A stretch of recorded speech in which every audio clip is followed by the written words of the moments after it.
মুস্তাফিজ, তোকে কিন্তু বাদ দিয়ে দিব। মুস্তাফিজের সাথে এ কেমন রসিকতা করলেন মহেন্দ্র সিং ধোনি। মহেন্দ্র সিং ধোনির এমন রসিকতা দেখে হাসতে হাসতে শেষ মাঠে থাকা সকল ক্রিকেটাররা।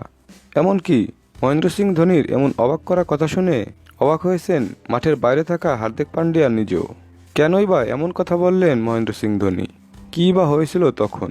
চলুন বিস্তারিত জেনে নেওয়া যাক। ঘটনাটি সিএসকের বোলিং ইনিংসের তৃতীয় ওভারের ঘটনা।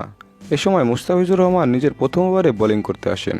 নিজের প্রথম ওভারে বোলিং করতে এসে রীতিমতো দিশেহারা বাংলাদেশি এই কাটার মাস্টার রোহিত শর্মার সামনে যেন পাত্তাই পাচ্ছিলেন না তিনি। একের পর এক 4 ছক্কার বাউন্ডারি খেয়ে হতাশ হয়ে গিয়েছিলেন বাংলাদেশি এই কাটার মাস্টার। তাই তো দিশে বিশে না পেয়ে মুস্তাফিজের সামনে দৌড়ে আসেন ভারতীয় সাবেক এই ক্যাপ্টেন মহেন্দ্র সিং ধোনি।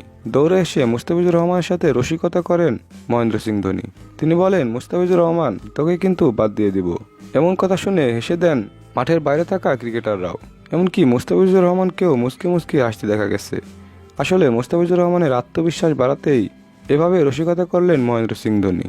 তবে এরপরে ঘুরে দাঁড়িয়েছিলেন মুস্তাফিজুর রহমান।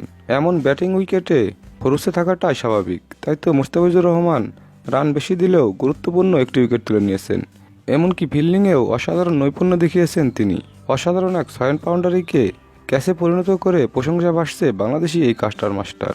মুস্তাফিজের এই দুর্দান্ত ক্যাচটিকে এবারের আইপিএলে 1 নম্বর ক্যাচ হিসেবেই মনে করা হচ্ছে। মুস্তাফিজের এই অসাধারণ ক্যাচটি ধরার কারণেই সিএসকে প্রথমত ব্রেক থ্রুটা পেয়ে যায়। তাই তো ম্যাচ শেষে মুস্তাফিজের প্রশংসা করতে ভুলেননি মহেন্দ্র সিং ধোনি। তিনি বলেন, মুস্তাফিজুর রহমান বলে খুব একটা ভালো করতে না পারলেও ফিল্ডিংয়ে অসাধারণ নৈপুণ্য দেখিয়েছেন।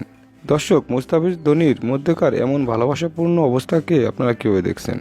অবশ্যই আপনার মতামত কমেন্টে জানিয়ে দিন।